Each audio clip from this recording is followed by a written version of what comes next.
지금 당장 한국을 막아야 하오. 모든 수단과 방법을 동원해서라도 말이오. 워싱턴 국무부 7층에서 긴급 전화가 울려 퍼졌습니다. 미국 국무장관의 목소리는 떨리고 있었고 70년을 지배해온 패권은 붕괴 직전이었던 것이죠. 프랑스의 천문학적 뇌물과 미국의 압박도 무용지물이었던 상황. 그때 옥스퍼드 대학의 폭탄 선언이 전 유럽을 강타했습니다. 한국이 멈추는 순간 유럽의 모든 불빛이 꺼질 것이다. 라며 한국의 손을 들어준 것입니다. 마침내 체코 프라하에서 24조 원짜리 수주전의 판이 통째로 뒤집히던 그 순간 대한민국은 과연 무엇을 꺼내 들었기에 서방의 견고한 질서를 한순간에 무력화시킨 것일까요? 40년의 침묵을 깬 한국의 무서운 역습. 그 진실을 지금 처음으로 공개합니다. 그 전에 잠깐 1초 만에 누를 수 있는 좋아요 버튼을 꾹 눌러주시면 영상 제작에 아주 큰 힘이 됩니다. 그럼 바로 시작하겠습니다. 1000만 유로, 프로방스의 저택, 30년 친구의 미소. 그 모든 것을 한 번에 거절하는 데는 정확히 11초가 걸렸죠. 그리고 저는 그 11초가 제 60년 인생 전체를 바꿔놓을 줄은 그때는 몰랐습니다. 제 이름은 얀 노바크입니다. 체코 원자력청 수석 심사관이죠. 30년 동안 유럽 원전을 심사했고 그중 19기에 제 손으로 서명을 남겼습니다. 파리 EDF에서 15년을 근무했고 프랑스어를 모국어처럼 씁니다. 제 도장은 한 번도 의심받은 적이 없죠. 이건 자랑이 아니라 사실입니다. 그런 제가 그날 파리행 비행기에 올랐어요. 30년 친구 앙리 라퐁의 초대를 받았거든요. 라퐁은 프랑스 EDF 수석 부사장입니다. 저보다 한 살 위고 에콜 폴리테크니크 출신이고 프랑스 원전 외교를 40년 가까이 설계해 온 사람이죠. 저녁 식사를 함께 하자는 간단한 이메일이었어요. 저는 별 생각 없이 응했습니다. 그 당시 저는 체코 두코반이 신규 원전 수주전의 최종 기술 심사를 맡고 있었죠. 하지만 친구는 친구로 만나는 겁니다. 저는 그렇게 생각했어요. 일요일 저녁 샤를 드골 공항에 라폰기 보낸 검은색 메르세데스가 저를 기다리고 있었습니다. 그런데 차가 호텔로 가지 않았어요. 저는 기사에게 물었죠. 어느 호텔로 가는 겁니까? EDF 본사로 모시고 있습니다. 라퐁 부사장님의 지시입니다. 저는 손목시계를 봤어요. 일요일 저녁 7시 40분. EDF 본사는 일요일에 비어있는 건물입니다. 저는 더 묻지 않았어요. 라퐁한테 사정이 있겠거니 했죠. 차는 라데팡스의 40층 유리 건물 앞에 멈췄습니다. 로비는 조명 절반만 켜져 있었고 기사가 전용 엘리베이터로 안내했어요. 38층, 최고 경영진 전용층이죠. 엘리베이터 문이 닫히는 순간 저는 처음으로 이상한 느낌을 받았습니다. 일요일 저녁에 38층에 사람이 있다. 그건 라퐁이 저를 비공식 자리에 부른 게 아니라는 뜻이었죠. 38층 문이 열렸어요. 비서가 저를 최고 경영자실 앞까지 안내하고 문 앞에서 말했습니다. 노바크 수석님, 안에 여러분이 기다리고 계십니다. 여러분, 그 단어가 귀에 박혔죠. 문이 열렸습니다. 테이블에 4사람이 앉아 있었어요. 라퐁기 상석이었습니다. 짙은 회색 정장에 에르메스 넥타이, 파텍 필립 시계, 입가에 엷은 미소. 하지만 저는 그 미소가 늘 보던 친구의 미소가 아니라는 걸 한눈에 알았죠. 사업가의 미소였습니다. 라퐁 왼쪽에는 백발의 미국인이 앉아 있었어요. 은색 넥타이 핀에 W 2글자, 웨스팅하우스였죠. 오른쪽에는 프랑스 외교부 에너지 국장 자크 뒤부아, 테이블 끝에 유럽 원자력 규제위원회 사무국장 피에르 보네. 저는 그 순간 깨달았습니다. 저녁 식사가 아니었어요. 함정이었죠. 라퐁기 일어서며 손을 내밀었습니다. 얀, 와줘서 고맙네. 안젤. 저는 손을 잡지 않고 물었어요. 앙리, 이게 뭔가? 뭐라니? 친구들끼리 모였잖아. 안겔, 와인부터 한 잔 들지. 저는 결국 자리에 앉았습니다. 앉지 않으면 아무것도 확인할 수 없으니까요. 라폰기 한 병에 900유로 하는 샤토 마고를 따라줬어요. 저는 잔을 들지 않았습니다. 얀, 바로 본론으로 가지. 자네가 맡고 있는 체코 두코반이 수주전 말이네. 우리는 자네의 결정이 필요해. 그건 체코 원자력청이 내릴 결정이지 내 개인의 결정이 아닐세. 물론이지? 하지만 자네 보고서가 청장 책상 위에 올라가면 청장은 그대로 사인하네. 자네 결정이 곧 체코의 결정이야. 라퐁기 백발의 미국인에게 손짓했어요. 미국인이 두꺼운 서류철을 테이블 위에 밀어놓았습니다. 소개가 늦었네. 마르쿠스 델마, 웨스팅하우스 법무고문이야. 한국 APR 1400 기술 도용 소송의 실무 책임자지. 이 서류는 자네 한 사람을 위해 준비한 거야. 한국이 웨스팅하우스 시스템 8C를 어떻게 복사했는지 38페이지에 입증되어 있네. 세계에서 6명만 본 자료지. 저는 서류철을 열지 않았어요. 라퐁의 눈을 바라봤죠. 앙리, 이걸 왜 나한테 보여주는 거지? 라퐁이 미소를 지었습니다. 자네가 이걸 봐야 체코 국민을 속이지 않을 수 있으니까. 그리고 하나 더 있네. 자네의 공정함에 대한 감사의 표시로 EDF 국제 자문 계약을 준비했어. 5년, 연 200만 유로, 총 1000만 유로. 그리고 프로방스 액상에 우리가 보유한 19세기 저택 하나. 포도밭이 딸려 있지. 자네한테 그 열쇠를 건네고 싶어. 뒤부하가 처음으로 입을 열었어요. 노바크 수석님, 이건 뇌물이 아닙니다. 정당한 자문료예요. 프랑스 정부가 오랜 친구를 예우하는 방식입니다. 저는 창밖을 잠깐 봤습니다. 파리의 밤이 거기 있었어요. 그리고 저는 와인잔을 밀어냈죠. 앙리, 나는 자네가 제안한 걸 받지 않겠네. 라퐁의 눈이 가늘어졌어요. 얀, 성급하지 말게. 하루 이틀 생각해도 좋아. 생각할 게 없네. 내 대답은 지금 끝났어. 델마가 입을 열었습니다. 노바크 수석님, 이 자료를 무시하고 한국 쪽에 손을 들면 10년 뒤 체코 국민은 누구에게 책임을 물을까요? 당신 한 사람이죠. 저는 델마를 바라봤어요. 델마 고문님, 웨스팅하우스 소송은 공개 자료입니다. 저는 이미 검토했죠.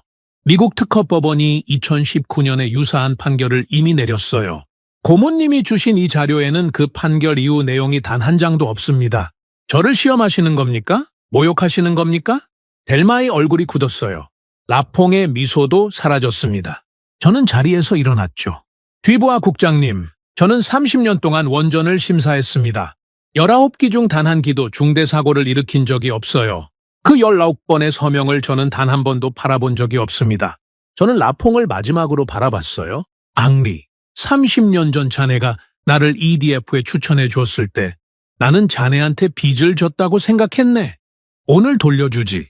다음에 우리가 만날 때는 친구가 아니라 심사관과 부사장으로 만날 거야. 라퐁이 앉은 채로 저를 올려다봤습니다.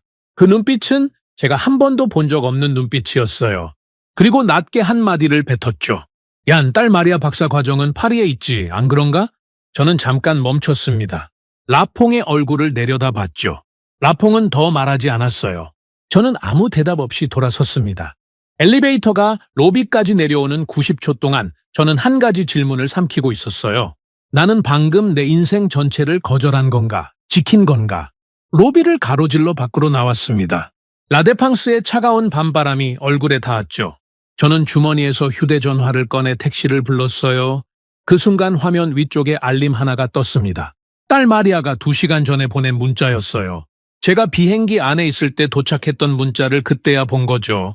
아빠, 지도 교수님이 오늘 갑자기 제 논문 중간 심사를 다음 주로 앞당기셨어요.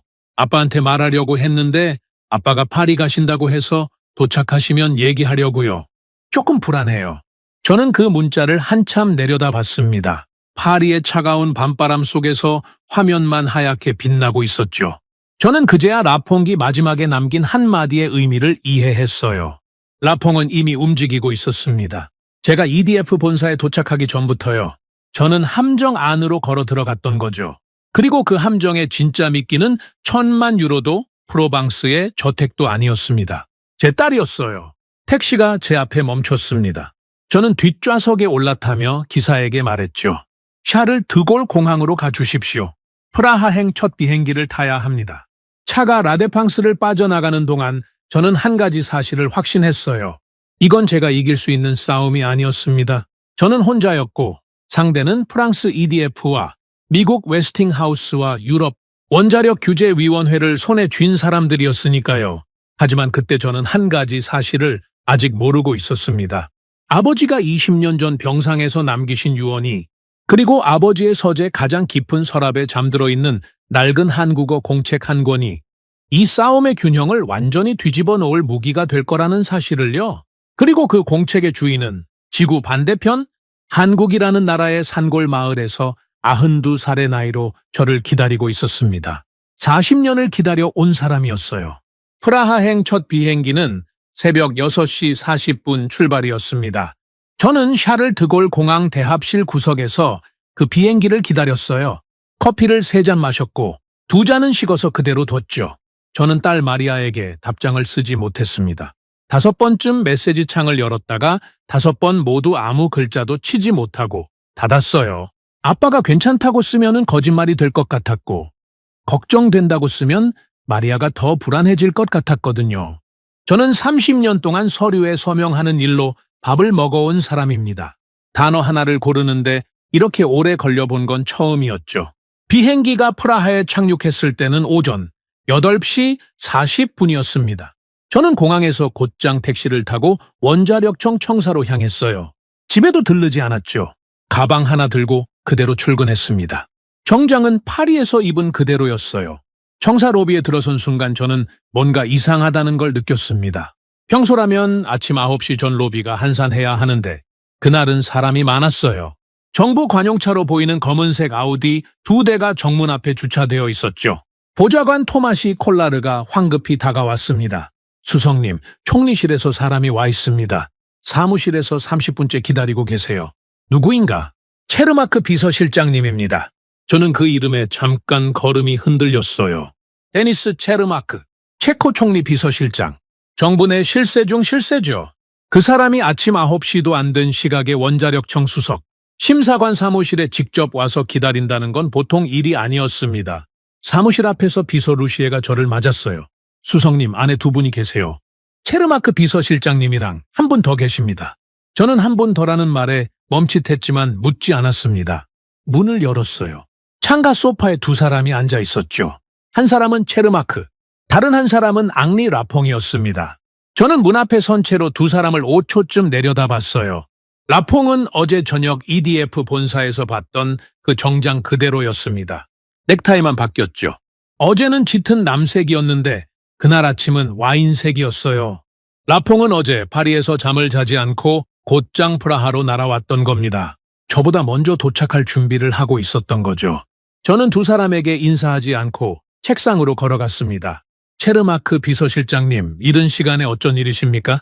체르마크가 입을 열기 전에 라퐁이 먼저 말했어요. 얀, 어젯밤 파리에서 자네가 남긴 인상이 너무 강렬해서 말일세. 혼자 소화하기가 어려워서 비서실장님께 조언을 구하러 왔네? 체르마크가 가죽 서류철을 열었습니다. 얇은 종이 한 장을 책상 위에 놓았어요. 체코 총리실의 공식 인장이 찍힌 공문이었죠. 노바크 수석님, 오늘 아침 8시 자로 발송된 총리실 공식 공문입니다.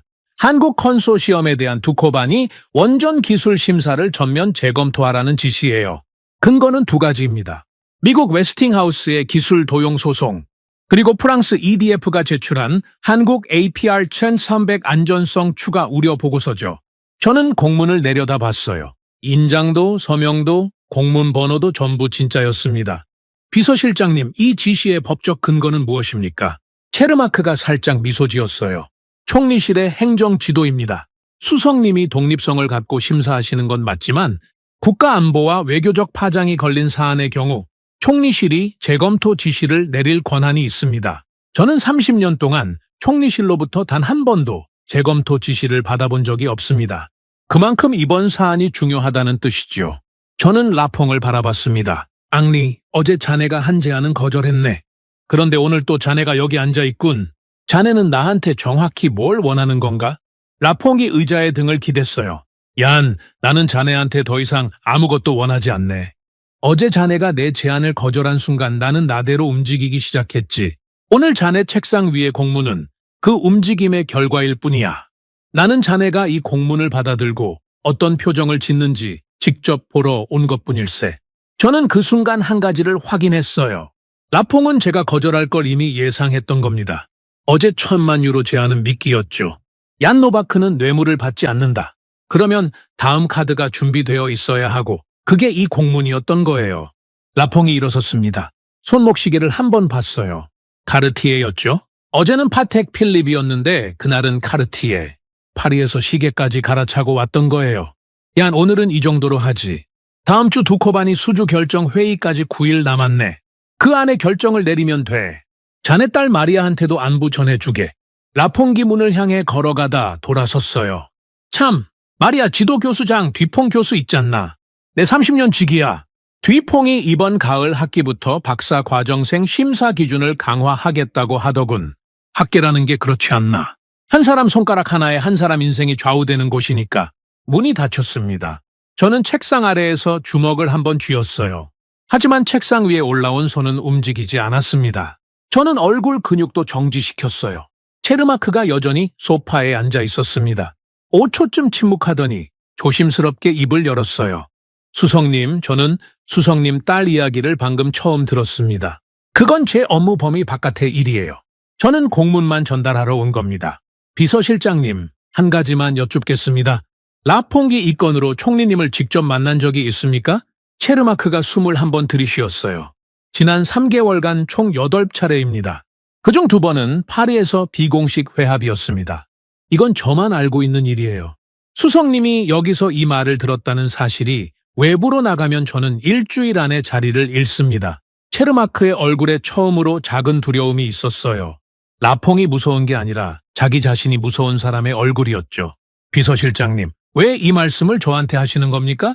수석님, 저는 체코 사람입니다. 이 나라에서 원전 하나를 잘못 선택하면 60년을 후회합니다. 저는 오늘 그 공문을 전달하러 왔지만 그 공문이 체코의 미래를 위한 게 아니라는 것도 알고 있어요. 제가 할 수 있는 건 수석님께 이 사실을 흘리는 것뿐입니다. 체르마크는 고개를 숙이고 사무실을 나갔습니다. 저는 혼자 남았어요. 창밖으로 프라하의 가을비가 내리기 시작했죠. 저는 한참을 그대로 앉아 있었습니다. 그리고 책상 위에 파일 하나를 집어들었어요. 한국 컨소시엄이 제출한 APR 1400 기술 심사 자료 제1권이었습니다.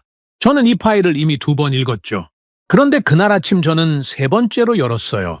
이번에는 다른 각도로 봐야 했거든요. 저는 라폰기 어제 보여준 38페이지 도용 자료의 내용을 머릿속에 떠올리며 한국 컨소시엄 자료와 맞춰봤습니다. 그러다 72페이지에서 손이 멈췄어요. 72페이지는 APR 1400의 냉각자의 순환 계산 부분이었습니다. 평소라면 그냥 넘어갈 페이지였죠. 그런데 오른쪽 아래에 작은 각주 하나가 있었어요. 각주 번호 16번. 돋보기가 없으면 잘 보이지 않을 정도로 작은 글씨였습니다. 저는 돋보기를 꺼내 읽었어요. 본 설계의 초기 이론적 기반은 1978년 대한민국 원자력 연구소의 독자 원자로 설계 연구 책임자 박영수에서 출발하였으며 해당 연구의 일부 핵심 수식은 1985년 국제원자력기구 빈정기학술회의 회의록에 수록되어 있음. 저는 그 각주를 3번 읽었습니다. 그리고 의자 등받이에 천천히 몸을 기댔어요. 1985년, 빈. 저는 그 2 단어를 소리내어 말해봤습니다. 사무실은 조용했어요. 1985년에 체코슬로바키아 과학 아카데미 대표단이 국제원자력기구 빈정기학술회의에 참석했다는 사실을 저는 알고 있었습니다. 왜냐하면 그 대표단에 제 아버지 토마시 노바크가 포함되어 있었으니까요. 아버지는 그 해 열흘 동안 빈에 머물렀고 프라하로 돌아오면서 한국어 공책 1권을 가지고 오셨습니다. 그 공책은 지금도 아버지가 20년 전에 돌아가신 뒤 그대로인 서재의 가장 깊은 서랍에 있었어요. 저는 그 서랍을 20년 동안 한 번도 열지 않았습니다. 오늘 열어야 할 이유가 생긴 거죠. 저는 자리에서 일어났어요. 자료를 서랍에 잠가 넣고 루시에에게 오후 회의를 전부 내일로 미루라고 지시했습니다. 그리고 외투를 걸치고 나왔어요. 주차장으로 내려가는 동안 마리아에게 전화를 걸었습니다. 3번 신호음 끝에 마리아가 받았어요. 평소 목소리였죠. 아빠, 파리 잘 다녀오셨어요? 응, 마리아 부탁이 하나 있어. 오늘부터 일주일 동안 지도 교수장 뒤퐁 교수와 연락할 때 조심해줘. 내 논문 관련 서류는 개인 클라우드에 따로 백업해두고 필요하면 유럽 다른 대학 지도 교수한테도 메일을 보내둬. 이유는 나중에 설명할게. 마리아가 잠깐 침묵했어요. 아빠 무슨 일 있으세요? 아무 일도 아니야. 아빠가 처리할게. 부탁대로만 해줘. 알겠어요. 아빠 믿어요. 저는 전화를 끊고 차에 올랐습니다. 프라하의 가을비가 아퓨리에 떨어지고 있었어요. 저는 스트라우프 언덕의 아버지 집으로 향했습니다. 아버지가 사시던 벽돌집 앞에 차를 세웠을 때 시간은 오전 11시 40분이었어요. 저는 우산도 없이 현관까지 뛰어갔습니다. 열쇠로 문을 열고 복도를 지나 서재 문 앞에 섰어요. 잠깐 숨을 고르고 문을 열었습니다. 방 안은 20년 전과 거의 같았어요. 낡은 가죽 의자, 나무 책상, 벽을 채운 책장, 커튼 사이로 가을 햇빛이 비스듬하게 떨어지고 있었고 그 빛 속에 먼지가 천천히 떠다녔습니다. 저는 책상으로 걸어갔어요. 맨 아래 서랍이 잠겨 있었습니다. 아버지는 생전에 그 서랍을 늘 잠가 두셨어요. 돌아가시기 직전 병상에서 저한테 작은 황동 열쇠를 주시면서 말씀하셨죠. 얀, 언젠가 한국이라는 나라가 원전을 짓게 되면 그 서랍을 열어라. 저는 그 열쇠를 20년 동안 집 금고에 보관해 왔습니다. 오늘 아침 출근 전에 집에 들러 챙겨왔어요. 왜 그랬는지는 저도 모릅니다. 어떤 직감이었죠? 저는 주머니에서 열쇠를 꺼내 자물쇠에 집어넣었습니다. 오래된 금속이 돌아가는 소리가 작게 났어요. 서랍을 열었습니다. 안에는 공책 한 권이 있었어요. 낡은 양장 공책, 짙은 감색 표지, 다른 모서리. 표지 한가운데 한글 4글자가 박혀 있었습니다. 저는 한글을 읽지 못했지만 그 4글자가 한국어인 것은 분명했어요. 공책 밑에는 흰 봉투가 있었습니다. 봉투 겉면에 아버지의 필체로 한 줄이 적혀 있었어요. 얀에게 이 공책의 진짜 주인은 이 봉투 안에 있다. 저는 봉투를 열었습니다. 안에 짧은 메모 한 장과 낡은 흑백 사진 한 장이 들어 있었어요. 먼저 메모를 펼쳤습니다. 아버지의 필체로 5줄이 적혀 있었죠. 얀, 한국이 원전을 짓게 되는 날, 이 공책의 주인을 찾아 돌려보내라. 이름은 박영수. 40년 전 빈에서 내게 공책 한 권을 맡긴 한국 사람이다. 나는 그 약속을 지키지 못하고 떠난다. 그러니 네가 대신 지켜라. 이것이 내가 너에게 남기는 마지막 부탁이다. 저는 그 5줄을 2번 읽었습니다. 아버지의 필체는 흔들림이 없었어요. 병상에서 쓰신 글씨인데도 만년필 선이 단단했죠.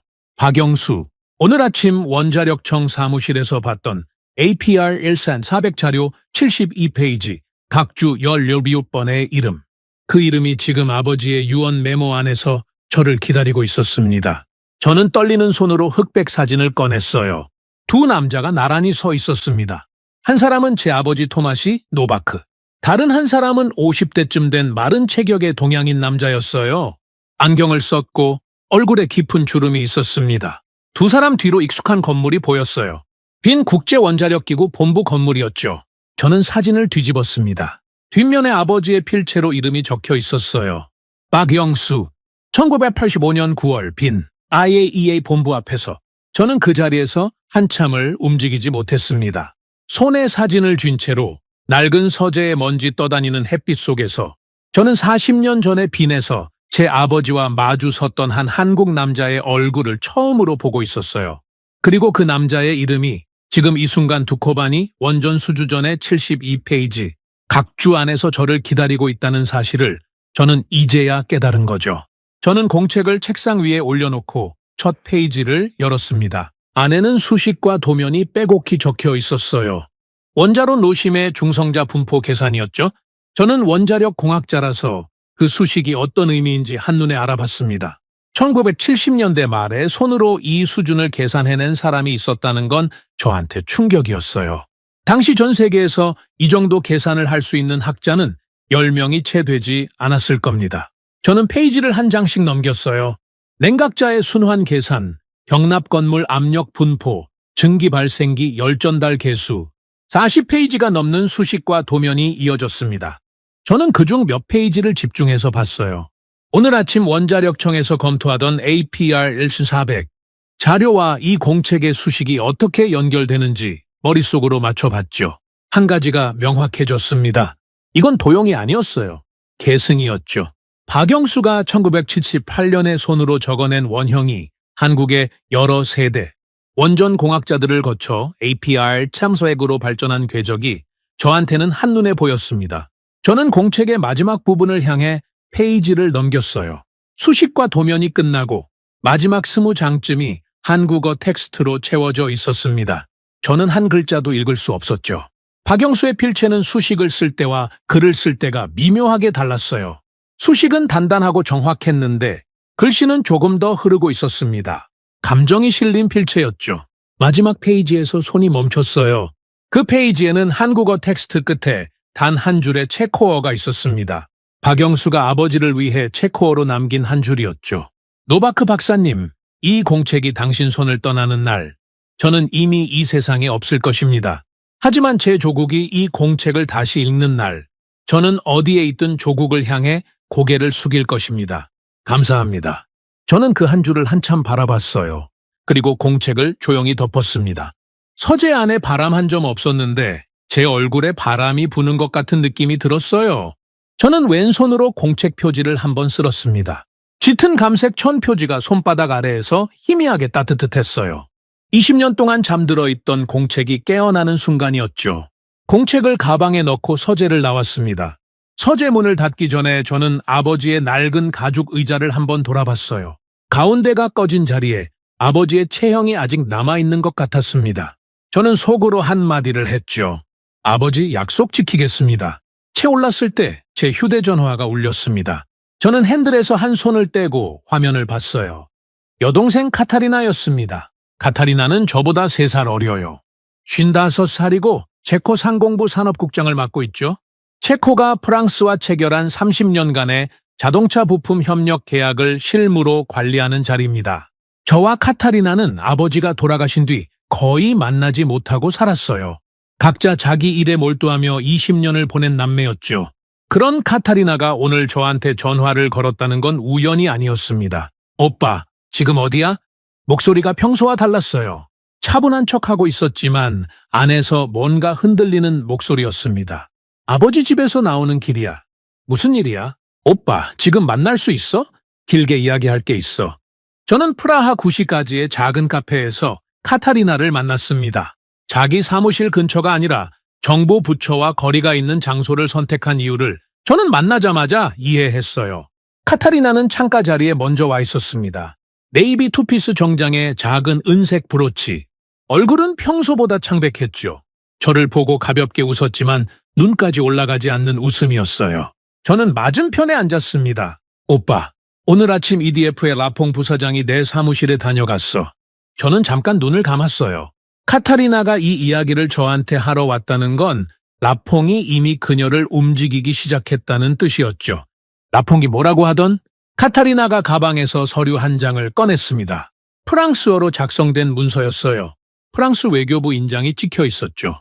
체코와 프랑스가 30년 전에 체결한 자동차 부품 협력 계약의 재검토 통보서야. 오늘 아침 10시에 내 책상에 도착했어. 라퐁이 직접 들고 왔어. 저는 서류를 받아들지 않았어요. 카타리나가 무슨 말을 하려는지 짐작이 갔거든요. 이 계약은 체코 자동차 산업의 30%를 떠받치고 있어.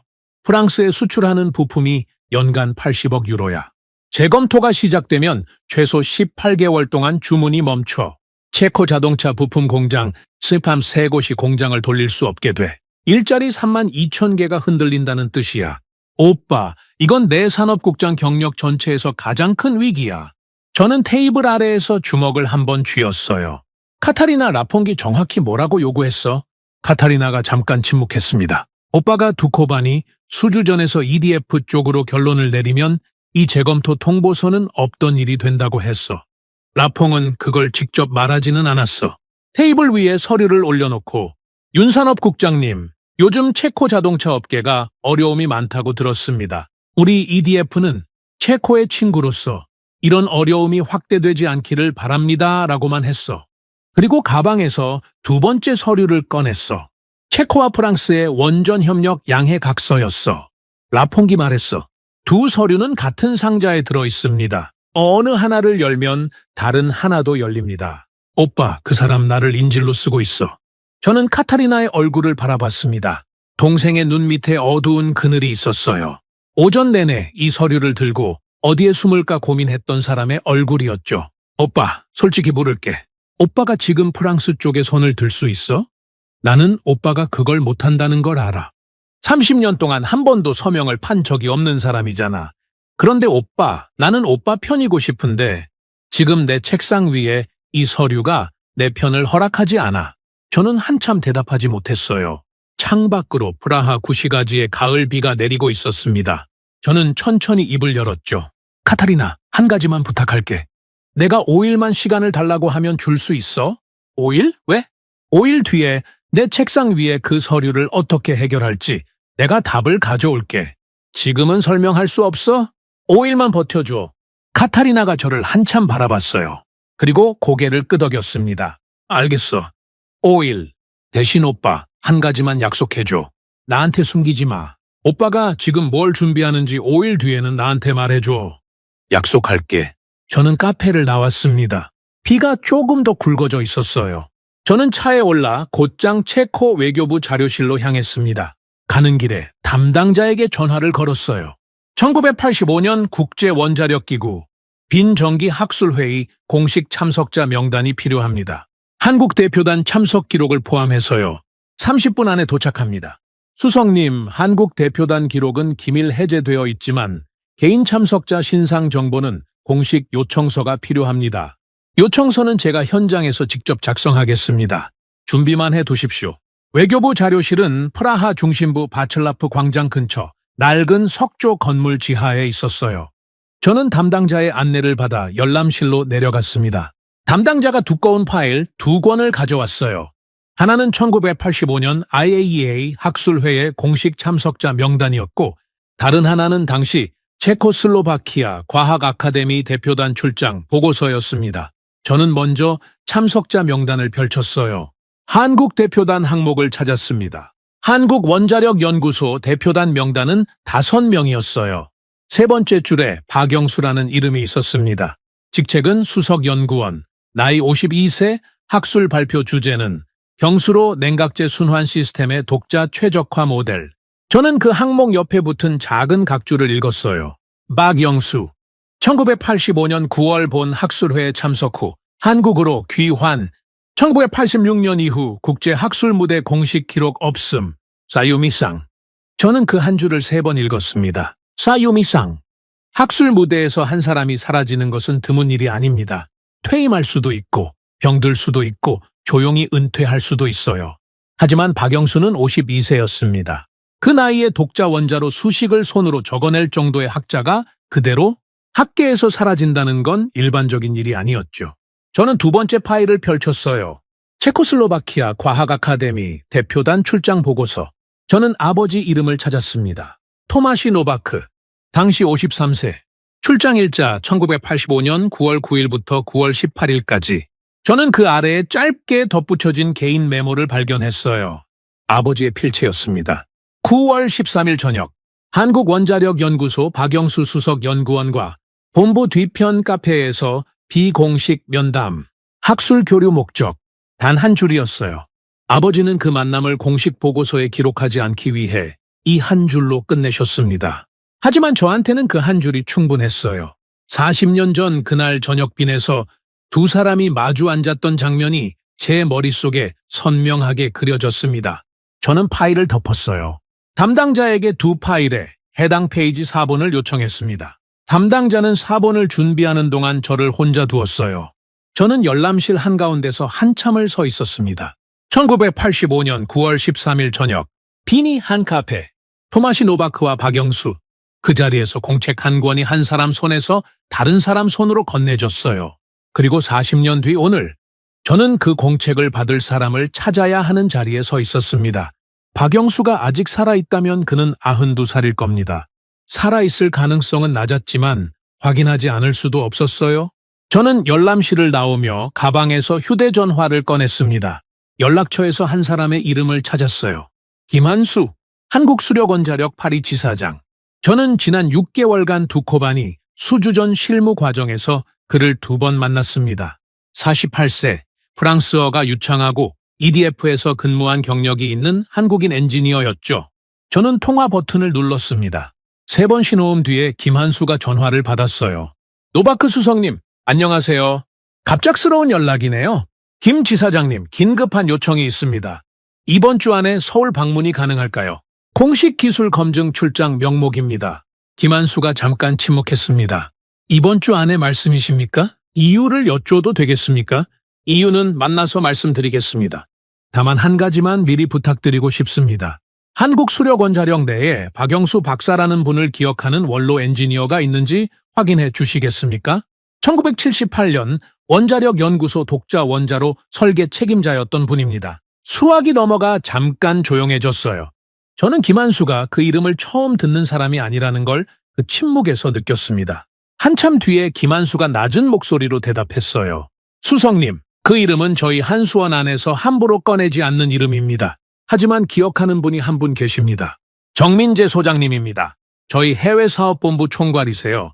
UAE 바라카, 원전 1호기부터 4호기까지 현장을 직접 지으신 분입니다.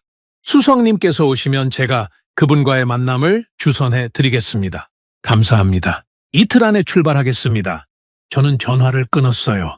외교부 자료실 건물 계단을 내려오는 동안 저는 한 가지 사실을 확인했습니다. 박영수라는 이름은 한국 원자력 업계 안에서도 함부로 꺼낼 수 없는 이름이었어요. 그 이유를 저는 아직 몰랐습니다. 하지만 그 이유를 알기 전에는 두코반이 수주전에 대한 재심사 결정도 내릴 수 없다는 것만은 분명했죠. 저는 차에 올랐습니다. 가을비는 계속 내리고 있었어요. 저는 핸들을 쥐고 한참 창밖을 바라봤습니다. 앞으로 9일. 라퐁기 저한테 준 시한이었죠. 그 9일 안에 저는 서울에 다녀와야 했고, 박영수를 찾아야 했고, 심사 보고서를 완성해야 했고, 카타리나의 자동차 부품 계약도 지켜야 했고, 마리아의 박사 학위도 지켜야 했습니다. 그중 하나라도 놓치면 나머지가 전부 무너지는 구조였어요. 저는 시동을 걸었습니다. 다음 행선지는 집이었어요. 한국행 비행기 표를 예매해야 했습니다. 프라하에서 인천까지 직항 비행기는 11시간 40분이 걸렸습니다. 저는 비즈니스석 창가에 앉아 그 11시간 대부분을 깨어 있었어요. 가방 안에 아버지의 공책과 1985년 빈 사진이 들어 있었습니다. 저는 1시간에 한 번씩 가방 손잡이에 손을 올렸다 뗐어요. 공책이 아직 거기 있다는 걸 확인해야 잠깐씩 숨을 쉴 수 있었거든요. 비행기가 시베리아 상공을 지나갈 때쯤 승무원이 식사를 내려놨습니다. 저는 먹지 못했어요. 대신 창밖을 봤죠. 구름 아래로 끝없는 설원이 펼쳐져 있었습니다. 저는 그 설원을 보면서 한 가지 생각을 했어요. 40년 전 아버지가 박영수에게 공책을 받았을 때 아버지도 이런 비행기 안에 앉아 계셨을 겁니다. 빈에서 프라하로 돌아오는 길에 외교 행랑 안에 공책을 숨기고 창밖을 바라보면서 한 한국 학자의 얼굴을 떠올리셨겠죠. 그 한국 학자가 40년 뒤 지금도 살아있을지 아버지는 그때 생각이나 하셨을까요? 비행기가 인천공항에 착륙했을 때는 현지 시간 오후 3시였습니다. 저는 입국 심사를 마치고 가방을 들고 나왔어요. 공항 출구에서 한 남자가 저를 기다리고 있었습니다. 짙은 감색 정장에 흰 와이셔츠, 깔끔한 단발, 저보다 10살쯤 어려 보이는 40대 후반의 남자였어요. 김한수 한국수력원자력 파리 지사장이었습니다. 그는 저를 보자마자 가볍게 허리를 숙였죠. 노바크 수석님, 먼 길 오시느라 고생하셨습니다. 저는 한국수력원자력 파리 지사장 김한수입니다. 프랑스어였습니다. 억양이 거의 없었어요. EDF에서 근무한 경력이 있다는 말이 사실이었죠. 김 지사장님, 직접 나와주셔서 감사합니다. 수석님께서 어제 전화 주신 뒤로 한국수력원자력 본사 측과 조율을 마쳤습니다. 오늘 저녁 6시에 정민재 소장님과의 자리를 마련해 두었습니다. 종로에 오래된 한정식집입니다. 이동시간은 공항에서 1시간 20분 정도 걸립니다. 저는 고개를 끄덕였어요. 김한수가 제 가방을 받으려 했지만 저는 고개를 저었죠. 이 가방은 제가 직접 들어야 했습니다. 채올랐어요. 검은색 현대 제네시스였습니다. 차가 공항을 빠져나가는 동안 저는 창밖으로 한국의 첫 풍경을 봤어요. 고속도로, 높은 건물, 멀리 보이는 산등성이. 저는 한국에 처음 왔습니다. 30년 동안 원전을 심사해 오면서도 이 나라 땅을 밟아본 적은 한 번도 없었어요. 파리에서 서류로만, 뉴스로만, 도면으로만 봐온 나라였습니다. 김한수가 운전대를 잡고 조용히 물었어요. 수석님, 어제 전화해서 말씀하신 박영수 박사님 이야기 말입니다. 왜 그분을 찾으시는지 여쭤봐도 되겠습니까? 저는 잠깐 대답을 고르다 천천히 입을 열었습니다. 김 지사장님, 제 아버지 토마시 노바크는 체코슬로바키아 과학 아카데미 원자력 연구원이셨습니다. 1985년 9월 빈에서 박영수 박사님을 만나셨어요. 그 만남에서 박 박사님이 제 아버지에게 공책 한 권을 맡기셨습니다. 한국이 원전을 짓게 되는 날 한국으로 돌려보내달라는 부탁이셨죠. 제 아버지는 그 약속을 지키지 못하고 2004년에 돌아가셨습니다. 그 공책이 지금 제 가방 안에 있어요. 김한수의 손이 핸들 위에서 미세하게 굳었습니다. 그는 한동안 말을 잇지 못했어요. 차가 인천대교 위를 지나가는 동안 수평선 멀리 해가 기울고 있었죠. 김한수가 마침내 조용히 말했습니다. 수석님, 정 소장님께서 그 이야기를 들으시면 많이 놀라실 겁니다. 박 박사님 함자는 한국 원자력 업계 안에서 오래전부터 금기어 같은 이름이었습니다. 정 소장님은 그 몇 안 되는 원로 중 한 분이세요. 오늘 저녁 자리에서 수석님이 직접 그 공책 이야기를 꺼내 주십시오. 제가 옆에서 통역해 드리겠습니다. 제 휴대전화가 울린 건 그때였어요. 저는 화면을 봤습니다. 파리 마리아였죠. 저는 김한수에게 양해를 구하고 전화를 받았어요. 아바. 마리아의 목소리가 가라앉아 있었습니다. 저는 한순간에 마리아가 울고 있다는 걸 알았어요. 마리아, 무슨 일이야? 아빠, 지도 교수님이 오늘 아침에 저를 부르셨어요. 제 박사 논문 중간 심사를 무기한 연기한다고 하셨어요. 이유는 연구 방향의 재조정이래요. 저는 무슨 뜻이냐고 여쭈었는데 교수님이 그냥 저를 한참 바라보시다가 서재를 나가라고만 하셨어요. 아빠, 저 무기한 연기가 무슨 뜻인지 알아요?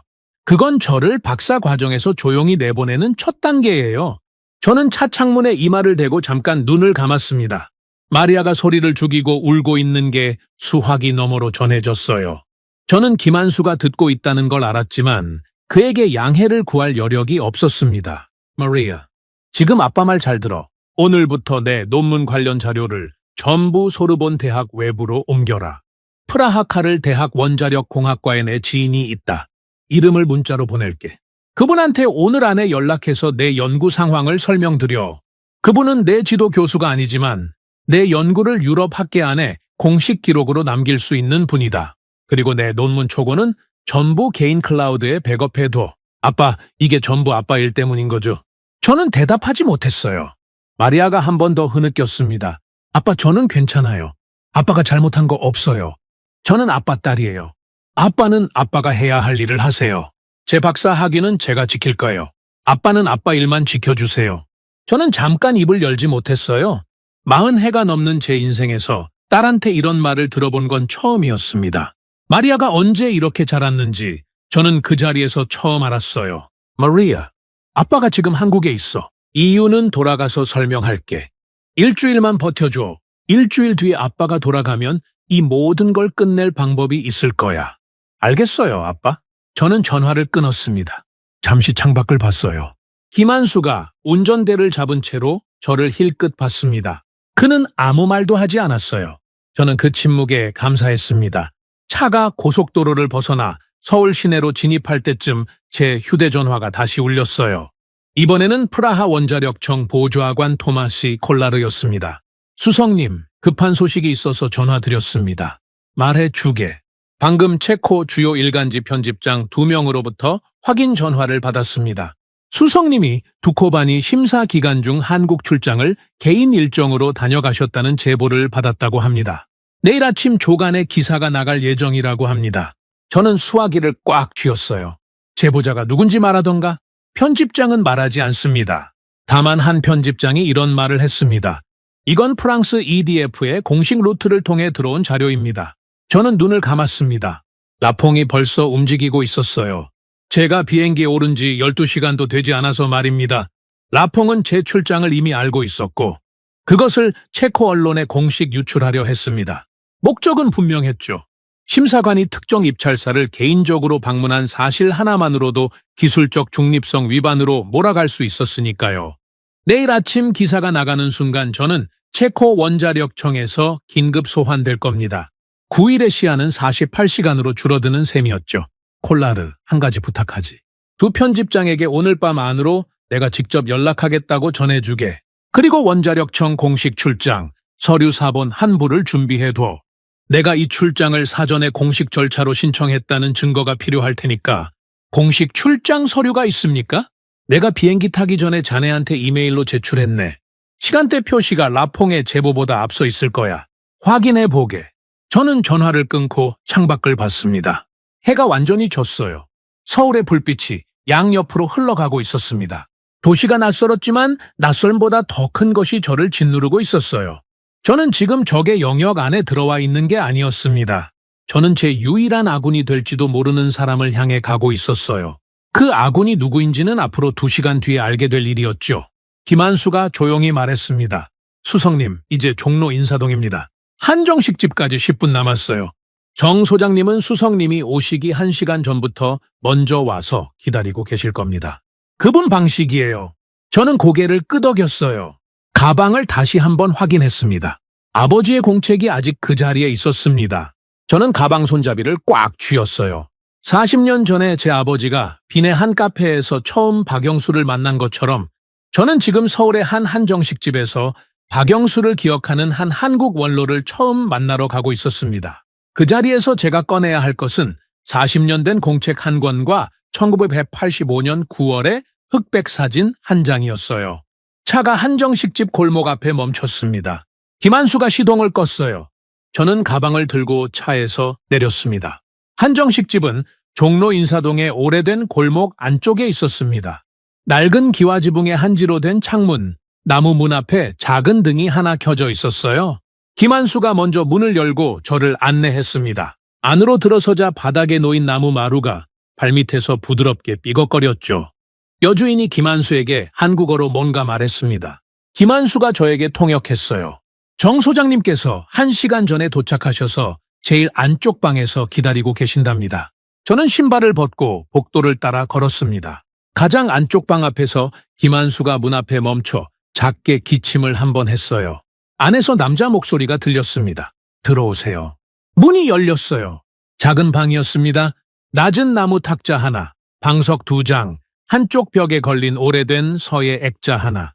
탁자 맞은편에 한 남자가 앉아 있었죠. 62살, 짧게 깎은 백발, 구릿빛 얼굴, 굵은 손, 양복 대신 짙은 감색 재킷에 터틀넥을 입고 있었어요. 한국 대기업 임원이 아니라 오랜 세월 현장에서 굳어진 사람의 몸이었습니다. 정민재 소장이 자리에서 일어나 저에게 고개를 숙였어요. 김한수가 옆에서 통역했습니다. 한국수력원자력 해외사업본부 정민재입니다. 멀리서 오셨습니다. 얀 노바크입니다. 만나주셔서 감사합니다. 저는 맞은편에 앉았습니다. 정민재가 직접 주전자를 들어 뜨거운 차를 제 잔에 따랐어요. 손등에 오래된 화상 자국 하나가 보였습니다. 아주 옛날에 생긴 흉터였어요. 저는 그 손을 잠깐 바라봤습니다. 서류에 서명하는 손이 아니라 뭔가를 직접 만들어 온 손이었죠. 노바크 수석님, 저는 UAE 바라카 원전 1호기부터 4호기까지 현장을 지었습니다. 사막 한가운데서 10년을 살았죠. 그 전에는 경주 월성 원전에서 15년, 더 그전에는 대전 원자력 연구소에서 8년. 제 인생 대부분이 원자로 옆에서 지나갔습니다. 저는 차 한 모금을 마셨어요. 그리고 준비해온 질문을 꺼냈습니다. 정 소장님, 김 지사장님께서 소장님이 박영수 박사님을 기억하신다고 하셨습니다. 박 박사님에 대해 여쭤봐도 되겠습니까?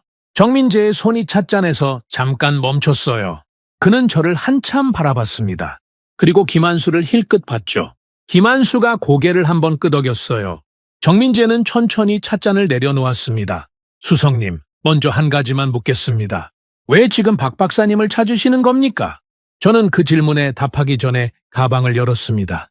가방 안에서 1985년 9월에 찍힌 흑백 사진 한 장을 꺼냈어요. 그리고 그 사진을 탁자 위에 뒤집어서 먼저 놓았습니다. 사진 뒷면이 위로 올라오게요. 사진 뒷면에는 아버지의 필체로 이렇게 적혀 있었습니다. 박영수, 1985년 9월 빈 IADA 본부 앞에서. 정민재가 그 글씨를 봤어요. 그의 눈이 잠깐 움직이지 않았습니다. 저는 사진을 천천히 뒤집었어요. 빈 EAEA 본부 건물 앞에 선 두 남자의 흑백 사진이 드러났습니다. 왼쪽은 제 아버지 토마시 노바크, 오른쪽은 마른 체격의 한국인 학자였죠. 정민재가 오른쪽 남자를 한참 바라봤어요. 그의 입술이 미세하게 떨렸습니다. 김한수가 통역할 준비를 하고 있었지만 정민재는 한동안 입을 열지 못했어요. 저는 서두르지 않았습니다. 기다렸죠? 마침내 정민재가 낮은 목소리로 입을 열었어요. 김한수가 통역했습니다.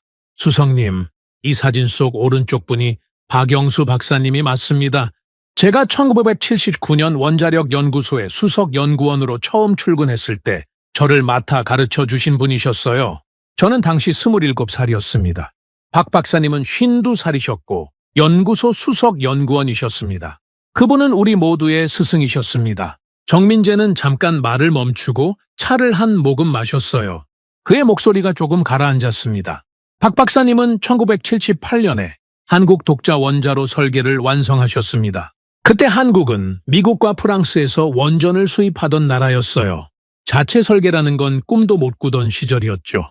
그런데 박 박사님 혼자서 당시 연구소 지하실에서 7년 동안 그 설계를 손으로 완성하셨습니다. 원자로 노심 구조, 냉각제 순환, 병납 건물 압력 분포, 전부 박 박사님의 머릿속에서 나왔어요. 그분의 설계는 당시 세계 어느 원전보다 안전하고 효율적이었습니다. 저는 그 말을 들으며 가방 속 공책을 떠올렸어요.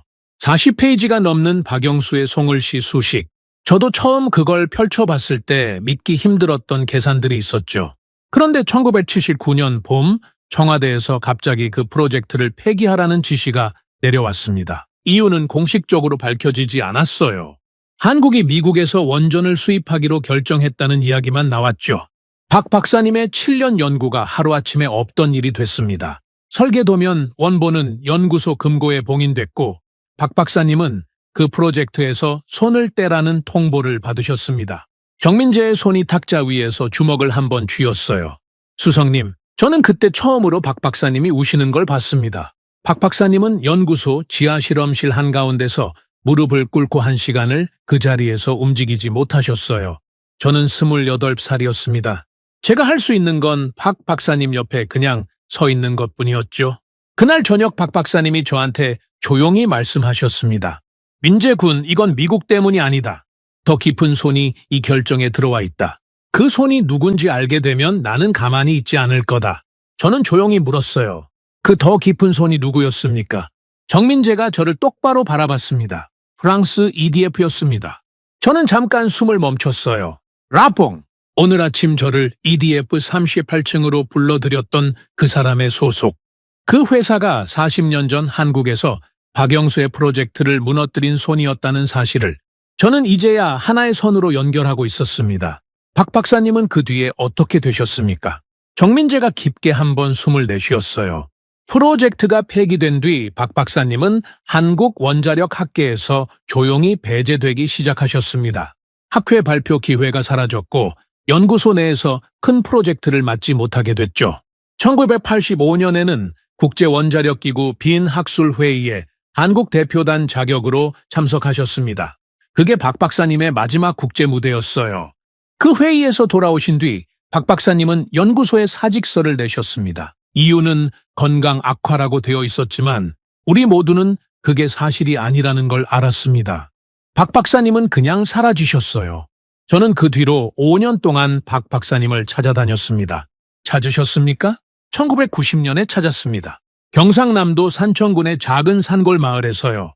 감나무 한 그루가 있는 낡은 기와집에서 농사를 지으며 혼자 살고 계셨어요. 제가 찾아갔을 때 박 박사님은 감잎을 따고 계셨습니다. 저를 한참 바라보시더니 이렇게 말씀하셨어요. 민재군, 여기까지 왜 왔나? 나는 이제 원자력 하는 사람이 아니다. 여기서 감나무 키우는 노인이야. 저는 그 말에 아무 대답도 하지 못했습니다. 저는 박 박사님 옆에서 반나절을 감잎 따는 걸 도와드리고 돌아왔어요. 정민재가 찻잔을 한번 돌렸습니다. 그 뒤로 저는 한 달에 한 번씩 산청에 내려갔습니다. 가끔은 제 결혼식 청첩장을 들고 갔고 제 아들 돌 사진을 들고 갔고 바라카 원전 1호기 첫 콘크리트 타설한 날 사진을 들고 갔어요. 박 박사님은 제가 가져가는 사진들을 말없이 보시기만 하셨습니다. 한국이 UAE에 원전을 수출했다는 소식을 전해드렸을 때도 박 박사님은 고개만 한번 끄덕이셨어요. 그분은 30년 동안 한국 원자력에 대해서는 거의 말씀하지 않으셨습니다. 저는 탁자 위의 사진을 한 번 더 내려다봤어요.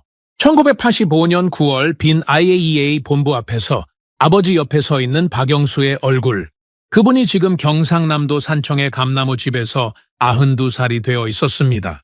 40년 전 그 사진을 찍고 몇 주 뒤 한국으로 돌아가 세상과 거리를 두기 시작하신 분이었어요. 저는 가방 안에서 아버지의 유언 메모를 꺼냈습니다. 아버지가 돌아가시기 3주 전에 남기신 5줄짜리 메모였죠. 저는 그것을 탁자 위에 놓았습니다. 체코어였기 때문에 김한수가 한국어로 통역했어요. 얀 항욱이 원전을 짓게 되는 날 이 공책의 주인을 찾아 돌려보내라. 이름은 박영수. 40년 전 빈에서 나에게 공책 한 권을 맡긴 한국 사람이다. 나는 그 약속을 지키지 못하고 떠난다. 그러니 네가 대신 지켜라. 정민재가 그 5줄을 들었습니다. 그리고 한 손으로 눈가를 한번 훔쳤어요. 62살의 현장 총괄이 눈물을 참는 건 쉬운 일이 아니었습니다. 그는 한참을 그대로 앉아 있었어요. 김한수도 저도 아무 말을 하지 않았습니다. 마침내 정민재가 입을 열었어요. 이번에는 저에게 고개를 숙이고 말했습니다. 노바크 수석님, 박 박사님께 저를 데려가 주시겠습니까? 아니, 제가 수석님을 모시고 가겠습니다. 산천까지 차로 4시간 반이 걸립니다. 내일 새벽 5시에 출발하면 아침 9시 반쯤 박 박사님 댁에 도착할 수 있어요. 소장님께서 직접 모셔다 주시는 겁니까? 제가 박 박사님께 수석님을 안내할 자격이 있는 몇 안 되는 사람 중 한 명입니다. 다만 한 가지 부탁드리고 싶은 게 있어요. 말씀하십시오. 정민재가 탁자 위에 공책 사진과 유언 메모를 한 번 더 내려다봤습니다. 그리고 저를 향해 말했어요. 수석님, 박 박사님 앞에서 공책 이야기는 제일 마지막에 꺼내 주십시오. 박 박사님은 40년을 기다리신 분입니다. 그 공책을 한 번에 꺼내면 박 박사님 심장이 못 버티실 수도 있어요.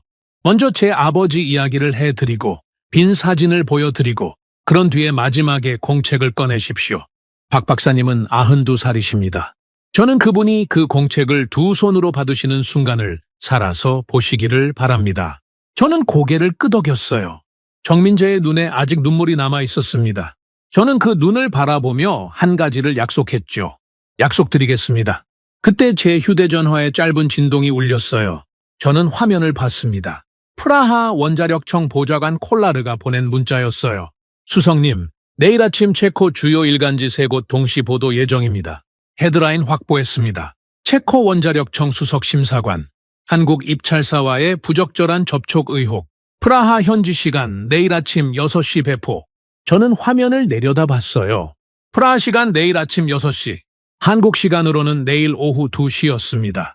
제가 산청에서 박영수 박사와 마주 앉아 있을 바로 그 시각에 체코 전역의 조간신문이 제 이름을 찍어내고 있을 거라는 뜻이었죠. 저는 휴대전화를 탁자 위에 내려놓았습니다. 그리고 정민재를 바라보며 말했어요. 소장님, 내일 새벽 5시에 뵙겠습니다. 새벽 5시에 한 정식집 앞에서 정민재의 차를 탔습니다. 12월의 서울 새벽은 어두웠고 도시는 아직 깨어나지 않았어요. 정민재가 직접 운전대를 잡았습니다. 김한수는 뒷좌석에 앉았고 저는 조수석에 올랐죠. 차가 고속도로에 오른 뒤 정민재가 조용히 말했어요. 수석님, 산천까지 4시간 반 걸립니다. 박 박사님 댁은 산천군 안에서도 깊은 골짜기 안쪽입니다. 차로 마을 입구까지 들어가고 거기서 15분쯤 걸어야 감나무 집이 보여요. 박 박사님은 새벽 6시에 일어나시고 아침 식사 후에 감잎을 정리하세요. 우리가 도착할 때쯤 마당에 계실 겁니다. 저는 고개를 끄덕였습니다. 창밖은 아직 검었어요. 저는 가방 손잡이를 한번 쥐었습니다. 공책이 그 안에 있었죠. 차 안에서 저는 마리아에게 문자를 보냈어요. 마리아, 한국이야. 오늘 한 사람을 만나러 간다. 내 학위 이야기. 아빠가 돌아가면 해결할 방법이 있을 거야. 답장은 오지 않았어요. 마리아는 파리 시간으로 아직 밤이었죠. 고속도로를 3시간쯤 달린 뒤 차는 산악지대로 들어섰습니다. 해가 천천히 올라오기 시작했어요. 창밖으로 펼쳐지는 한국의 산들은 제가 그동안 봐온 유럽의 산들과 달랐습니다. 낮고 겹겹이 포개져 있고 능선이 부드럽게 흘러가고 있었죠. 저는 그 풍경을 한참 바라봤습니다. 산천군 진입로에서 차가 지방도로 빠졌어요. 길이 좁아졌고 포장이 거칠어졌고 마을의 집들이 드문드문 나타나기 시작했습니다. 정민재가 마지막 마을 입구에서 차를 세웠어요. 우리는 내렸고 걸어서 좁은 오솔길을 따라 올라갔습니다. 15분쯤 걸었을 때 작은 기와집 한 채가 보였어요. 마당 한가운데에 커다란 감나무 한 그루가 있었습니다. 감잎은 이미 붉게 물들어 있었죠. 그 나무 아래 툇마루에 한 노인이 앉아 있었습니다. 양털 조끼를 입고 검은색 털모자를 쓰고 2 손을 무릎 위에 얌전히 놓은 채였어요. 우리가 오솔길을 올라오는 걸 그분은 이미 보고 계셨습니다. 정민재가 마당 입구에서 멈췄어요. 그리고 한국어로 작게 인사했습니다. 저는 그 뒤에 서서 박영수 박사님을 처음으로 제 눈으로 봤죠. 92살, 얼굴에 깊은 주름, 하얀 머리카락, 손등에 짙은 반점들. 하지만 그분의 눈은 또렷했습니다. 그 눈이 저를 봤어요. 저는 마당 한가운데로 걸어 들어갔고 박영수 앞에서 걸음을 멈췄습니다.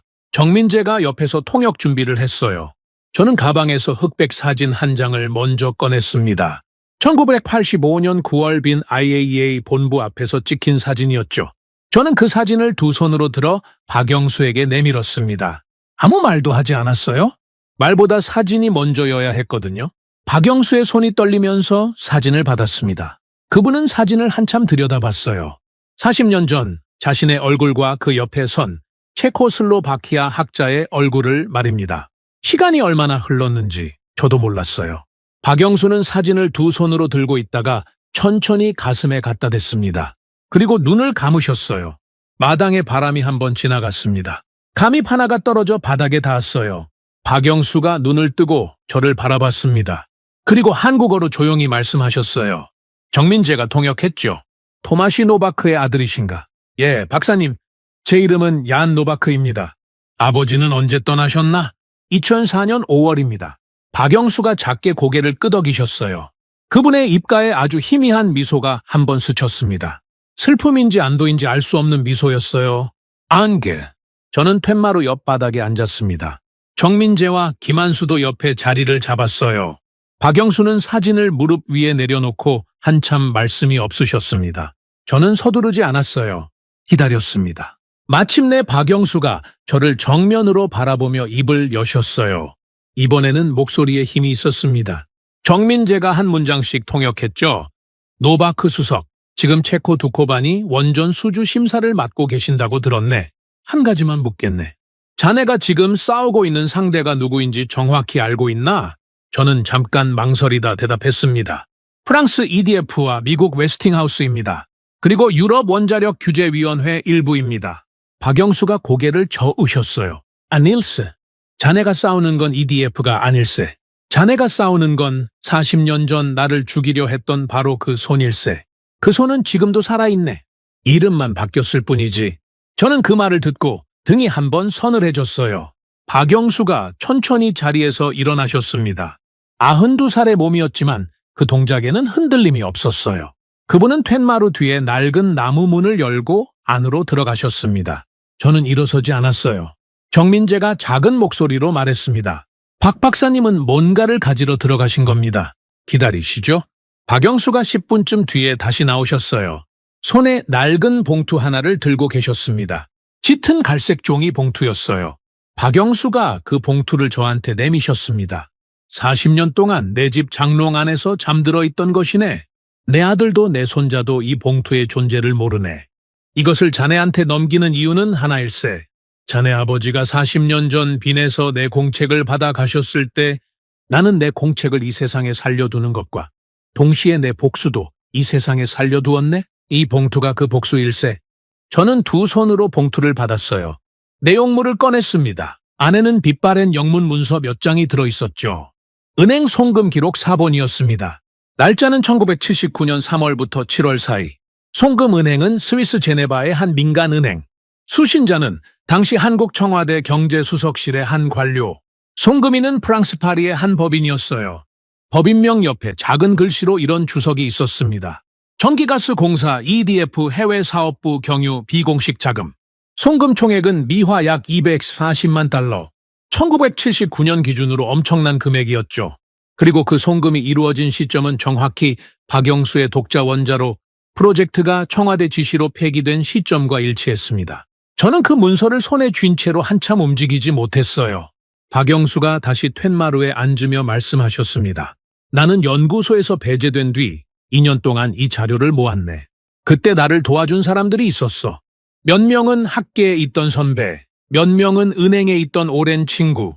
그 사람들은 이제 이 세상에 없네. 이 자료가 이 세상에 나올 수 있는 건 그 사람들이 목숨을 걸고 모아 주었기 때문일세. 나는 40년 동안 이 봉투를 누구에게 넘겨야 할지 몰라 기다렸네. 오늘 자네가 내 앞에 앉아있네. 저는 그 문서를 다시 봉투에 넣었어요. 손이 미세하게 떨렸습니다. 박사님, 이 자료는 40년 된 복사본입니다. 원본은 어디 있습니까? 원본은 이 집에 없네. 산청읍내 농협금고에 예치되어 있어. 나는 그 금고의 열쇠를 오늘 자네한테 주겠네. 자네가 이 자료를 체코로 가져가 법정에 제출하는 순간 원본이 필요할 거야. 박영수가 주머니에서 작은 열쇠 하나를 꺼내 저한테 내미셨어요. 저는 그 열쇠를 두 손으로 받았습니다. 그때 제 주머니에 휴대전화가 울렸어요. 저는 화면을 봤습니다. 여동생 카타리나였습니다. 저는 박영수에게 양해를 구하고 전화를 받았어요. 오빠, 지금 어디야? 카타리나의 목소리가 흔들리고 있었습니다. 산천기야. 왜? 오빠, 르몽드가 한 발 먼저 특종을 터뜨렸어. 프라하 조간보다 3시간 앞섰어. 제목이 체코 원자력청 수석심사관, 한국 입찰사와의 부적절한 접촉, 두코바니 수주전 심사 중립성 전면 훼손, 체코 국영방송 CT24가 지금 이 기사를 전면 보도하고 있고 총리실이 긴급 청문회 소환장을 발부했어. 오빠, 청문회는 공개 생중계야. 이틀 뒤 프라하 정부청사에서 열려. 오빠가 이 시간 안에 프라하로 돌아와야 해. 저는 전화기를 쥔 채 박영수를 바라봤어요. 박영수도 저를 보고 있었습니다. 그분은 제가 한국어를 못한다는 걸 알고 있었지만 제 얼굴의 변화를 읽으셨어요. 알겠어, 카타리나. 오늘 밤 비행기로 돌아가겠어. 저는 전화를 끊고 박영수를 향해 몸을 돌렸습니다. 정민재가 상황을 짧게 박영수에게 전했어요. 박영수가 고개를 한번 끄덕이셨습니다. 노바크 수석, 가게. 지금 가게. 내가 40년 기다린 이유는 오늘 자네가 그 자리에 서게 만들기 위해서였네. 자네는 지금 그 자리에 가야 하네. 저는 박영수 앞에 무릎을 꿇었어요. 그리고 가방을 한번 두드렸습니다. 공책이 그 안에 있었죠. 저는 고개를 숙이며 말했어요. 박사님, 이 가방 안에 박사님의 공책이 있습니다. 오늘 드리고 싶었습니다. 하지만 저는 이 공책을 프라하로 가져가야 합니다. 청문회에서 이 공책이 필요할지도 모릅니다. 청문회가 끝나면 제가 직접 돌아와서 박사님의 손에 돌려드리겠습니다. 이것이 제가 박사님께 드리는 약속입니다. 박영수가 천천히 손을 들어 제 어깨에 얹으셨어요. 그분의 손은 따뜻했습니다. 게이지, 나는 여기서 기다리겠네? 저는 일어나 마당을 나왔습니다. 오솔길을 내려가는 동안 뒤를 한번 돌아봤어요. 박영수는 툇마루에 앉은 채로 저를 바라보고 있었습니다. 감나무 아래 붉은 잎이 하나가 또 떨어졌죠. 저는 그 장면을 제 눈에 새겨두었어요. 다시 이 자리에 돌아올 때까지 그 장면을 잊지 않기 위해서였습니다. 프라하 정부청사는 아침부터 인산인해였습니다. 청사 정문 앞에 중계차 12대가 늘어서 있었고 카메라 기자들이 계단 양옆에 줄지어 있었어요. 체코 국영방송 CT24에 거대한 로고가 박힌 중계 트럭에서 케이블이 청사 본관 안쪽까지 뻗어 있었습니다. 저는 차에서 내려 그 카메라들 앞을 천천히 걸어 들어갔어요. 수십 개의 플래시가 한꺼번에 터졌습니다. 저는 고개를 숙이지 않았어요. 뒤쪽에 가방 하나를 든 채로요. 청문회는 본관 2층 대회의실에서 열렸습니다. 천장이 높은 오래된 방이었어요. 한쪽 벽 전체에 창문이 있었고 반대쪽 벽에는 체코 국장이 걸려 있었습니다. 긴 타원형 테이블이 방 한가운데 놓여 있었고 테이블 뒤쪽에 카메라 3대가 생중계용으로 설치되어 있었죠. 제가 입장했을 때 테이블에는 이미 4사람이 앉아 있었어요. 앙그리 라퐁. 어제까지 EDF 본사 38층에서 저에게 1,000만 유로를 제안하던 사람이었습니다. 그 옆에 마르쿠스 텔마. 웨스팅하우스 법무 고문이었죠. 그 옆에 피에르 보네. 유럽 원자력 규제위원회 사무국장이었어요. 그리고 테이블 상석에 체르마크 비서실장이 앉아 있었습니다. 좌장 자리였죠. 저는 지정된 자리에 앉았어요. 맞은편이 라퐁이었습니다. 라퐁이 저를 보자 아주 희미하게 미소를 지었어요. 승리를 확신한 사람의 미소였죠. 그 미소가 저는 오히려 고마웠습니다. 그 미소가 저한테 마지막 힘을 줬거든요. 체르마크가 의사봉을 한번 두드렸어요. 본 청문회를 개시합니다. 안건은 체코 두코바니 원전 수주전 최종 심사의 중립성 훼손 의혹입니다. 피소환인은 체코 원자력청 수석심사관 얀 노바크 씨입니다. 노바크 수석님, 본 청문회가 체코 국영방송 CT24를 통해 전국에 생중계되고 있음을 알려드립니다. 저는 고개를 한번 끄덕였습니다. 체르마크가 첫 질문을 던졌어요. 노바크 수석님, 귀하는 지난 48시간 동안 대한민국 서울과 경상남도 산청을 방문하셨습니다. 이 출장은 공식기술 검증 명목으로 접수되었으나 현지에서 귀하는 한국수력원자력 소속 원로 엔지니어와 개인적으로 만났습니다. 이 만남은 심사관의 기술적 중립성에 반합니다. 귀하의 해명을 듣겠습니다. 저는 자리에서 일어났습니다. 테이블 위에 제 가방을 올렸어요. 그리고 가방 안에서 첫 번째 서류 뭉치를 꺼냈습니다. 저는 그 서류를 체르마크 앞으로 밀었어요. 비서실장님, 먼저 한 가지 자료를 제출하겠습니다. UAE 바라카 원전 1호기부터 4호기까지의 공기 준수 기록 원본입니다. 한국수력원자력 컨소시엄이 2012년에 착공해서 2024년에 전 호기 상업 운전을 개시했습니다. 12년 동안 계획 공기 대비 지연 일수 0일입니다. 카메라가 제 얼굴을 가까이 잡았어요. 저는 두 번째 서류를 꺼냈습니다. 다음 자료입니다. 프랑스 EDF가 지난 20년간 유럽 내에서 진행한 원전 프로젝트 7건의 공기 준수 기록입니다. 핀란드 올킬루오토 3호기 계획 공기 대비 14년 지연, 프랑스 플라망빌 3호기 12년 지연, 영국 힌클리 포인트 C 현재 공기 7년 지연, 나머지 4건도 전부 평균 8년 이상 지연입니다. 7건의 평균 지연 일수를 합산하면 대략 78년입니다. 라폰기 의자 등받이를 한번 잡았습니다. 델마의 얼굴이 굳었어요. 저는 체르마크를 바라봤습니다. 비서실장님, 저는 지난 30년 동안 19기의 원전을 심사했습니다. 심사관의 첫 번째 기준은 기술 사양이고 두 번째 기준은 약속 이행 능력입니다. 체코 두코바니 원전은 60년을 가동해야 합니다. 그 60년 동안 계약을 지키는 회사가 필요합니다. 저는 오늘 이 두 장의 기록 앞에서 어느 쪽이 약속을 지키는 회사인지 판단하는 것이 심사관의 본분이라고 생각합니다. 회의실 안에서 작은 수군거림이 일었어요. 체르마크가 의사봉을 다시 한번 두드렸죠. 라퐁기 손을 들었습니다. 노바크 수석, 자네가 제시한 프랑스 프로젝트 지연 사례들은 대부분 규제, 환경 변화와 외부 요인에 의한 것일세. 기술 자체의 문제가 아니야. 자네가 이 자리에서 그것을 기술 심사의 주된 근거로 제시하는 것은 명백한 편향일세. 저는 라퐁을 한번 똑바로 바라봤어요. 그리고 세 번째 서류를 꺼냈습니다. 앙리 규제 환경 변화 말인가? 그러면 내가 한 가지 더 제출하겠네. 저는 세 번째 서류를 체르마크 앞으로 밀었습니다.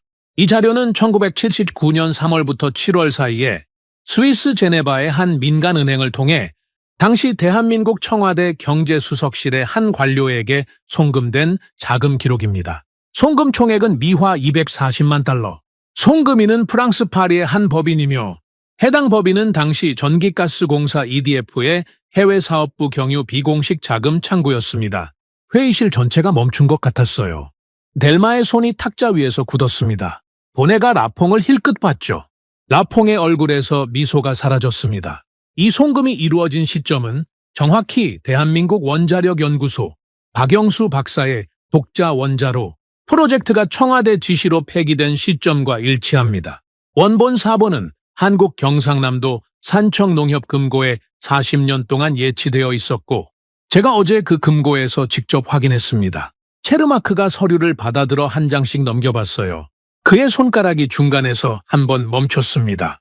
같은 시각 산청 감나무집 마당에는 낡은 라디오 한 대가 툇마루 위에 놓여 있었어요. 박영수 박사는 툇마루에 앉은 채로 그 라디오에 귀를 기울이고 있었습니다. 옆에는 정민재 소장이 앉아 있었어요. 정민재가 체코 국영방송의 실시간 음성 중계를 한 문장씩 한국어로 통역해주고 있었습니다. 야니 1979년 자금 송금 기록을 읽어내리는 목소리가 라디오에서 흘러나왔어요. 정민재가 통역을 마쳤을 때 박영수의 두 손이 무릎 위에서 가늘게 떨리기 시작했습니다. 박영수는 아무 말도 하지 않으셨어요. 눈을 감으셨죠. 감은 눈에서 눈물 한 줄이 천천히 뺨을 타고 흘러내렸습니다. 소리 없는 눈물이었어요. 감나무 아래 붉은 잎 하나가 또 떨어졌습니다. 프라하 회의실에서 라퐁기 마이크에 대고 말했어요. 비서실장님, 이 자료는 40년 전 문서입니다. 진위 여부가 확인되지 않았습니다. 본 청문회에 제출되는 것 자체가 부적절합니다. 체르마크가 라퐁의 말을 듣는 동안 그의 휴대전화가 책상 아래에서 한 번 진동했습니다. 체르마크가 화면을 힐끗 봤어요. 저는 그의 얼굴이 한 번에 굳는 것을 봤습니다. 체르마크는 한동안 말이 없었어요. 휴대전화를 다시 책상 아래로 내리고 숨을 한 번 들이쉬었죠. 그리고 마이크에 대고 말했습니다. 본 청문회를 잠시 정회하겠습니다. 10분 뒤에 재개합니다. 라퐁기 체르마크를 바라봤어요. 비서실장님, 정회 이유가 무엇입니까? 체르마크는 라퐁의 질문에 대답하지 않았습니다. 대신 자리에서 일어나 회의실을 나갔어요. 의장석이 비었습니다. 정확히 10분 뒤 체르마크가 돌아왔습니다. 그의 얼굴이 아까와 달랐어요. 그는 자리에 앉자마자 마이크를 켰습니다. 방금 체코 국가안보국으로부터 공식 통보를 받았습니다. 본 청문회 의장인 본인 데니스 체르마크는 지난 3개월간 프랑스 EDF 수석 부사장 앙리 라퐁과의 비공식 접촉 이력으로 인해 본 청문회의 의장 자격에 이해 충돌이 있음이 확인되었습니다. 회의실 안에서 숨소리가 사라졌어요. 라퐁의 얼굴이 하얗게 변했습니다. 본인은 지금 이 순간부터 본 청문회의 의장직에서 사임합니다. 그리고 본건에 대한 모든 의사결정 권한을 체코 원자력청 수석심사관 얀 노바크 씨의 기존 보고서에 되돌려 놓겠습니다. 총리실은 오늘 아침 접수한 재검토 지시를 공식 철회할 것입니다. 체르마크는 잠깐 숨을 고르고 저를 바라봤어요. 노바크 수석님, 개인적으로 한마디만 드리고 싶습니다. 저는 오늘 아침까지 수석님께 불리한 자리에 앉아있던 사람입니다. 하지만 저도 체코 사람입니다. 이 나라가 60년 동안 운영할 원전을 결정하는 자리에서 방금 수석님이 제출한 자료를 듣고 침묵할 수 없었습니다. 수석님이 오늘 이 자리에 가져오신 것은 한 나라의 역사입니다. 저는 그 역사 앞에서 옷깃을 여미겠습니다. 체르마크가 의사봉을 한 번 내려놓고 회의실을 나갔습니다. 남은 자리에 라퐁과 델마와 보네가 있었어요. 세 사람은 아무 말도 하지 못했습니다. 저는 가방을 조용히 덮었어요. 자리에서 일어나 회의실 문을 향해 걸어갔습니다. 문 앞에서 저는 한 번 뒤를 돌아봤어요. 라퐁이 저를 바라보고 있었습니다. 어제 EDF 38층에서 저에게 1,000만 유로를 건네며 친구라 부르던 그 얼굴이었어요. 지금 그 얼굴에는 분노도 미소도 없었습니다. 저는 그 얼굴이 오히려 낯설었어요. 저는 한마디 말도 하지 않고 문을 열고 나왔습니다. 복되는 카메라 기자들이 가득 차 있었어요. 플래시가 다시 터졌습니다. 저는 그들 사이를 천천히 걸어 나왔어요. 청문회 2주 뒤 체코 정부 청사 대강당에서 공식 발표가 있었습니다. 체코 총리가 직접 연단에 섰어요. 대강당 안에 전 세계 외신 기자 150명이 모여 있었습니다. CT24가 또 한 번 생중계를 준비하고 있었죠. 총리가 마이크를 잡았어요. 체코 공화국은 두코바니 신규 원전 프로젝트의 우선 협상 대상자로 대한민국 한국수력원자력 컨소시엄을 선정합니다. 계약 규모 약 24조 원, 2기 건설 완공 목표 2036년. 체코는 향후 60년간 대한민국과 원자력 동맹을 맺습니다. 대강당에 한꺼번에 플래시가 터졌습니다. 외신 기자들의 타자 소리가 한꺼번에 울렸어요. 저는 기자석 가장 뒤쪽에 서 있었습니다. 공식 발표에 심사관이 연단에 오르는 일은 없거든요. 제가 해야 할 일은 이미 끝났어요. 그날 저녁 프랑스 일간지 르몽드가 사설을 냈습니다. 제목은 이랬어요. 프랑스 원전의 30년 독점, 체코에서 끝나다. 우리가 잃은 것은 수주가 아니라 약속을 지키는 능력이었다. 같은 날 저녁 프랑스 EDF 이사회가 긴급 소집됐습니다. 앙리 라퐁은 수석 부사장직에서 해임됐어요. 체코 청문회에서 드러난 체르마크 비서실장과의 비공식 접촉 건이 EDF 내부 감사 규정 위반으로 확정됐거든요. 라퐁의 40년 경력이 한 통의 이메일로 끝났습니다. 같은 주에 미국 웨스팅하우스는 한국 상대 기술 도용 소송을 조용히 취하했어요. 취하 사유는 법적 실익 없음이라는 한 줄이었습니다. 저는 프라하 원자력청 제 사무실에서 그 뉴스들을 하나씩 봤어요. 책상 서랍을 열었습니다. 서랍 안쪽에 접혀있던 냅킨 한 장이 있었죠. 2주 전 파리 EDF 38층에서 라퐁기 몽블랑 만년필로 EDF 두코바니라고 쓴 냅킨이었어요. 그날 저녁 저는 그 냅킨을 쓰레기통에 넣지 않고 가져와 이 서랍에 넣어두었습니다. 라퐁의 필체를 한 번 더 들여다봤어요. 그리고 냅킨을 반으로 접고 다시 한 번 접은 뒤 저는 그 냅킨을 책상 옆 쓰레기통에 조용히 떨어뜨렸습니다. 저는 창밖을 봤어요. 프라하 구시가지 너머로 불타바 강이 흐르고 있었습니다. 강 위에 오후 햇빛이 잔잔하게 부서지고 있었죠. 저는 전화기를 들어 한 사람에게 전화를 걸었어요. 정 소장님, 얀 노바크입니다. 약속을 지키러 가겠습니다. 내일 한국행 첫 비행기에 오르겠습니다. 다음 날 저녁 산청 감나무집 마당에 4사람이 서 있었습니다. 저, 정민재 소장, 김한수 지사장, 그리고 제 여동생 카타리나. 카타리나는 처음으로 한국 땅을 밟았어요. 그녀는 프라하에서 비행기에 오르기 전 저한테 오빠, 나도 거기 가고 싶어. 그분을 내 눈으로 보고 싶어 라고 했습니다. 저는 그 부탁을 거절할 수 없었어요. 박영수 박사는 퇴마루에 앉아 계셨습니다. 2주 전 그날과 같은 양털 조끼, 같은 털모자, 마당에 감잎이 더 많이 떨어져 있었어요. 감나무 아래에 붉은 잎이 카페처럼 깔려 있었습니다. 저는 박영수 앞으로 천천히 걸어갔어요. 가방에서 공책을 꺼냈습니다. 짙은 감색 표지, 다른 모서리, 표지 한가운데에 박힌 한글 4글자. 저는 무릎을 꿇고 두 손으로 공책을 박영수에게 내밀었어요. 박영수의 두 손이 천천히 올라와 공책을 받았습니다. 92살의 손이었어요. 손등에 짙은 반점들이 있었고 손가락이 조금 떨렸죠. 박영수는 공책을 받아 자기 무릎 위에 올려놓으셨습니다. 그리고 손바닥으로 표지를 한번 쓸어내리셨어요. 40년 동안 잠들어 있던 자기 필체의 감색 표지를요. 박영수는 공책을 펼치지 않으셨습니다. 펼칠 필요가 없으셨어요. 그분은 그 공책 안에 무엇이 적혀 있는지 손가락 하나하나 기억하고 계셨거든요. 대신 공책을 가슴에 한번 갖다 대셨습니다. 그리고 눈을 감으셨어요. 그 자세로 한참을 계셨습니다.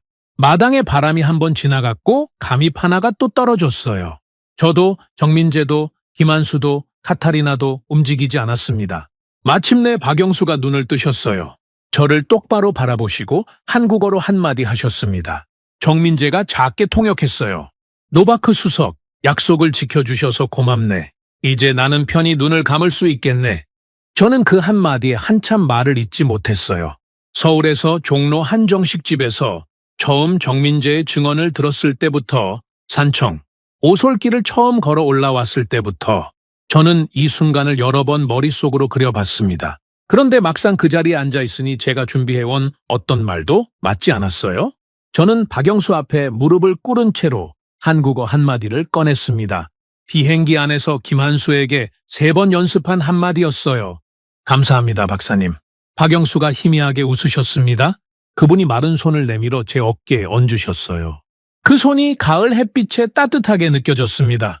카타리나가 제 옆에서 조용히 울고 있었어요. 정민재의 눈에도 이슬이 맺혀 있었습니다. 저는 박영수의 어깨 너머로 감나무를 한번 바라봤어요. 붉은 잎이 하나가 또 천천히 떨어지고 있었습니다. 체코로 돌아온 지 2주가 지났을 때 한국수력원자력 본사에서 공식 편지 한 통이 제 집으로 도착했습니다. 수신인은 제가 아니라 제 딸 마리아였어요.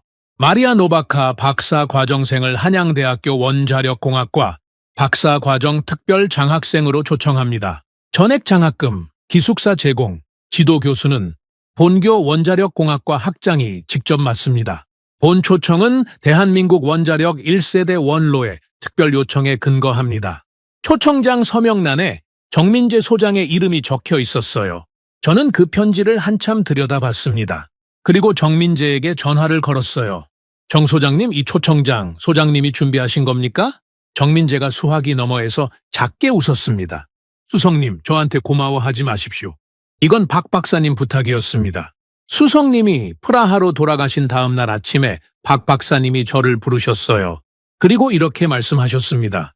민재쿤, 노바크 수석한테 딸이 하나 있다고 했지. 아버지는 자식을 위해 모든 걸 버리는 사람이다. 그 사람도 그랬을 거야. 그럼 우리 한국이 그 자식을 받아줘야 한다. 그게 사람이 사람에게 할 수 있는 일이야. 저는 그날 오후에 한수원 본사에 전화를 걸었습니다. 박사과정 특별 장학생 자리를 만들었어요. 이건 박 박사님이 수석님께 드리는 마지막 선물입니다.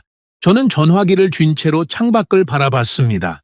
프라하의 오후 햇빛이 창문으로 들어오고 있었어요. 정 소장님, 박 박사님은 지금 어떻게 지내십니까? 정민재가 잠깐 말이 없었습니다. 그리고 낮은 목소리로 대답했어요. 박 박사님은 수석님이 돌아가신 다음 날부터 감잎을 따지 않으십니다. 대신 퇴마루에 앉아 하루 종일 공책을 손으로 쓸고 계시죠. 어제는 저한테 이렇게 말씀하셨습니다. 이제 나는 끝났다. 40년 동안 짊어지던 것이 내 손에 돌아왔다. 이제 나는 가볍다. 저는 전화를 끊고 편지를 한참 내려다봤습니다. 마리아에게 그 편지를 전해주려고 파리행 기차표를 예매했어요. 마리아가 그 편지를 받고 어떤 얼굴을 할지 저는 기차를 타고 가는 내내 상상했습니다. 저는 30해 동안 원전을 심사했습니다. 저는 수식을 믿었고 설계도를 믿었고 시험 결과를 믿었어요. 저는 나라의 이름을 믿지 않았죠. 나라는 바뀌고 사라지는 것이고 수식만이 영원하다고 생각했으니까요. 그런데 그날 산청의 감나무 마당에서 저는 처음으로 다른 것을 믿게 됐습니다. 약속이었어요. 40년 동안 지켜진 약속. 제 아버지가 지키고 박영수 박사가 기다리고 대한민국이라는 나라가 끝끝내 이루어낸 약속이었죠. 프랑스는 기술을 가졌습니다. 미국은 자본을 가졌어요. 그런데 한국은 약속을 가졌습니다. 그리고 저는 그날 배웠어요. 원전을 짓는 것은 수식이 아니라 약속이라는 것을. 약속을 지키는 나라만이 원전을 지을 자격이 있다는 것을요. 오늘의 사연은 여기까지입니다. 구독과 좋아요는 영상 제작에 아주 큰 힘이 됩니다.